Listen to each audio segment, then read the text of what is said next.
Travis here with Chaparral Motorsports, and today I'm inside Precision Concepts with team manager Robby Bell and one of their 450 pro riders, Justin Seeds. Now, we've got 2 rounds of the AMA Big Six complete, and the first round of WORCS has been finished as well. So we've just dabbled into the season. I wanted to get a few questions as far as how the program works, what they do to prepare, what their favorite tracks are, what's their least favorite tracks. So I'm going to get started with Chaparral Precision Concepts Kawasaki team manager Robby Bell.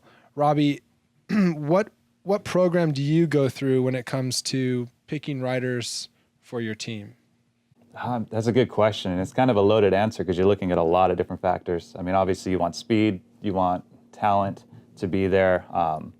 If it's somebody you're looking at as far as kind of building with, then you're looking for more of like talent and potential, where if you need results now, obviously you're looking for somebody more established. And then beyond that, you want somebody who's going to fit in personality wise into the team, because that can kind of change the team dynamic. So it's multifaceted, but it's definitely one of the first processes you go through, because you need riders riding for you. Absolutely. And you're a rider yourself as well. Yeah, I mean, I'm taking the back seat as far as the riding goes this year. I'm doing it a little more for fun in the industry and vet class, but I mean, it's kind of the next chapter in my career, and I'm enjoying being more of the team coordinator, team manager, and helping elevate our platform.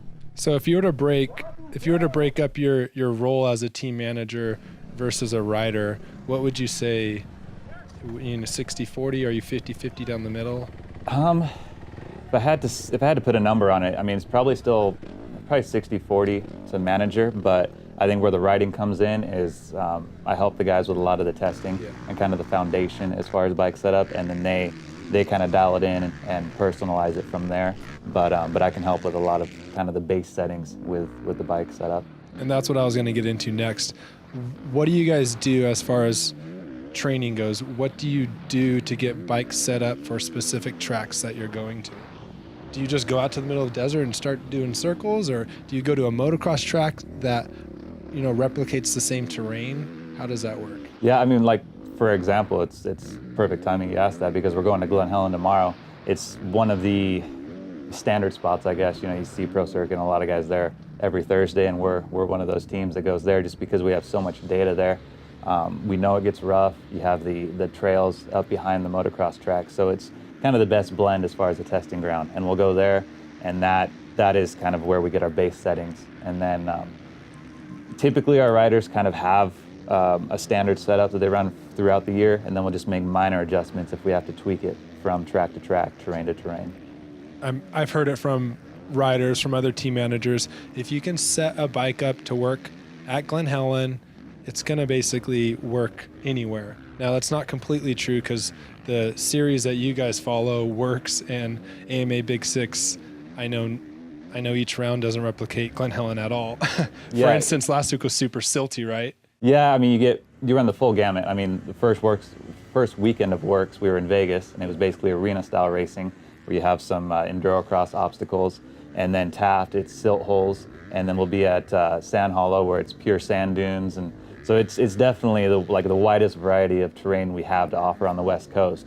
So I agree with you that Glen Helen isn't the best. It doesn't replicate all of those different type of terrains, but if you get a bike that works good there, it's going to work pretty good everywhere. Yeah, absolutely. So let's say I know Vegas just passed, but the week before Vegas, prior, do you set up logs and start riding over logs and tires to prepare yourself for the weekend ahead, or is it kind of the same training schedule throughout the year?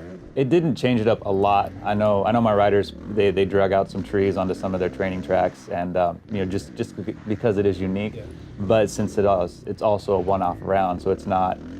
We didn't have our guys dedicate a set time frame to doing endurocross type stuff. I mean, they're talented riders. They know how to get over the obstacles. So what's the difference, if you can just explain to the YouTubers out there? Some people might not understand the difference between a WORCS series versus a Big Six series. I mean, essentially they're very similar. They're both, for the pro races, I should say, they're both 90-minute races, and it takes place at a motocross track, and then they use the surrounding natural terrain. And so WORCS races will typically be like an 8-9 minute lap time, where Big Six They'll get a little bit longer sometimes, depending on the terrain, maybe 10, 11 minutes. But yeah, it's 90 minutes around a longer, Grand Prix style course. And then at WORCS, the pro race is just pros and Pro 2s that qualify into the event, where at Big Six, it's more of a GNCC style where you have a lot of amateurs racing with you. So that adds a different dynamic between the two series. But, aside from that, they're very similar. So it lends to our riders' skill sets as far as, the West Coast Grand Prix terrain.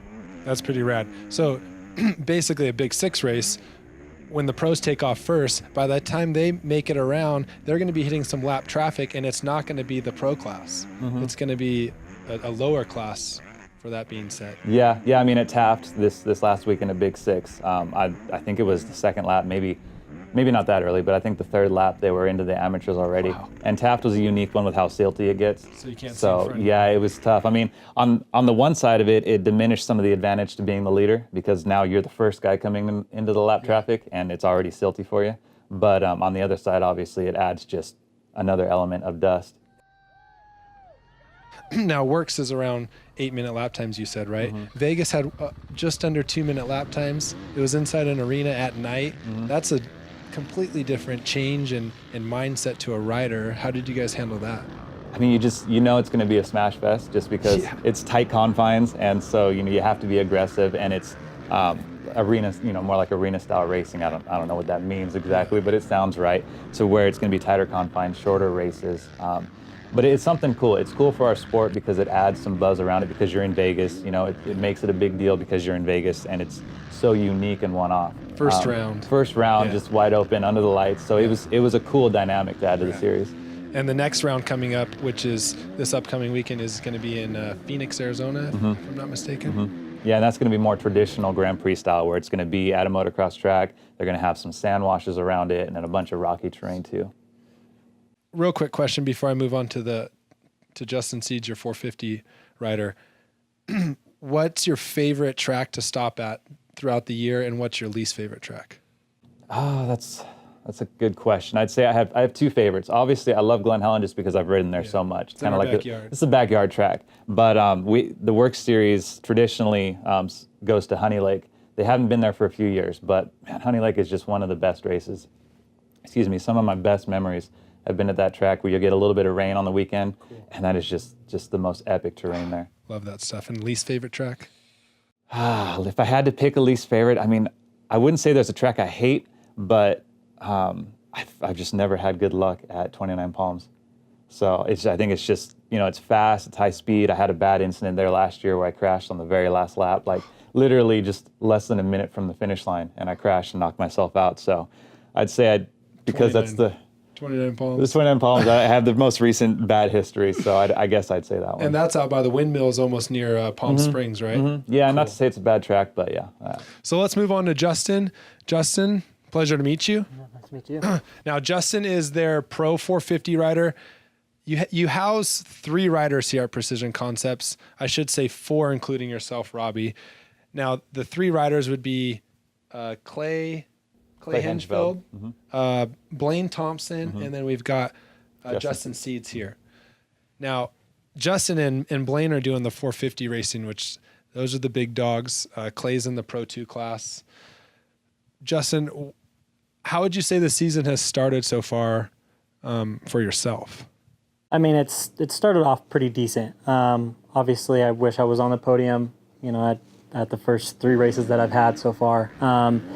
Vegas was definitely different for me, being kind of the endurocross setup. I'm not going to say I'm bad at it, but there's always room for improvement.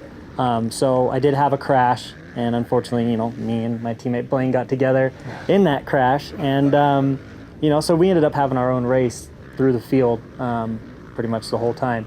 So that one didn't go as well, but the first 2, Big Sixes were Adelanto and Taft. In Taft, yeah.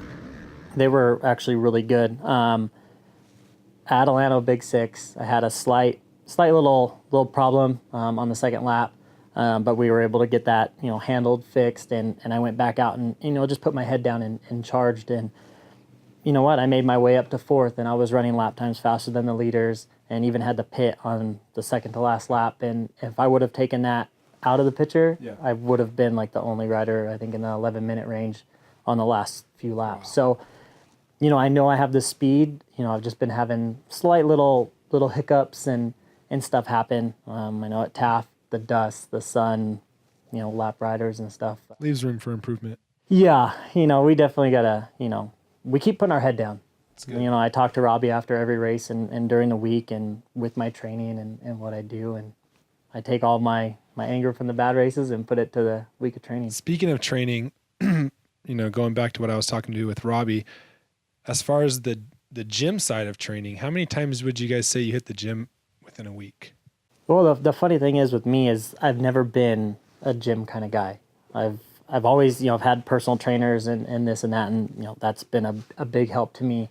But I've learned since I moved back to high desert and Phelan, I started doing my own program. Cool. And I actually enjoy it more doing it on how I want. Yeah. You know, obviously I've learned from everyone else, but now I can push myself and don't have to, you know, have someone else kind of get in on my back if I'm going a Or little be on slow. somebody else's time. Yeah, I can do it when I want, where I want, and obviously I'm never going to go easy on myself, but it's you pushing yourself. Yeah.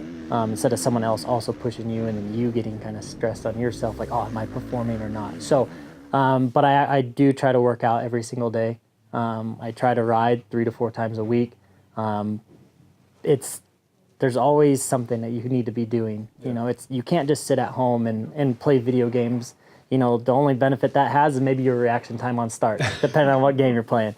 But You mean Robby doesn't have you go home and ride the tracks on Xbox and PlayStation? no, I actually stopped, you know, playing Xbox in general and really put my head down on my riding. You know, I'm grateful to, you know, have a ride another year here at, you know, with Chaparral, Precision Concepts, Kawasaki, and I want to make it worth it. You know, we don't go out there and just kind of ride. Yeah. We go out there, put our head down, and we want to win. And that's where my head's at right now. And I think we all have this base platform of competition, you know, within our blood around here, whether it's here at Precision Concepts or in Chaparral. I mean, if I walk in the front door at Chaparral, I'm racing my wife to the parts counter. So just competition is strong, but the love for racing is huge, and that's very passionate for all of us, and I love that.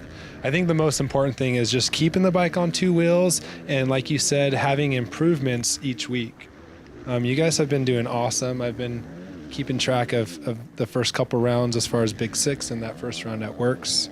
I'm excited for what's to come. This Chaparral Precision Concepts Kawasaki team it's a great team of riders. I mean, the guys here are awesome. The amount of work they do in the back is amazing, and I think it's really cool that the stuff they do to the bikes here is what you can get on your bike if you walk in the front door. So come on down to Chaparral Motorsports. Hey guys, leave a comment down below. I'm going to run into these guys throughout the year, see them at the races. I got to come down to Precision Concepts a couple times out of the month just to drop off flyers and give some coupons and some gift cards for Chaparral Motorsports. So leave a comment down below as far as what you guys want to know. Maybe it's a question about Blair or Clay. Type it below and I'll be sure to reply to you guys, and maybe we can make a video next out at the races. Heck, I'll roll the Honda out and give myself a shot around. I don't know if I'm gonna be able to hold on for long enough, but yeah, I'll give it a shot. Anyways, I want to thank you guys for your time. Good luck this year, and we're cheering for you. I'm Travis. Again, we're at Precision Concepts here in Riverside. And don't forget to like and subscribe to our YouTube channel for more videos like this. We'll see you guys next time.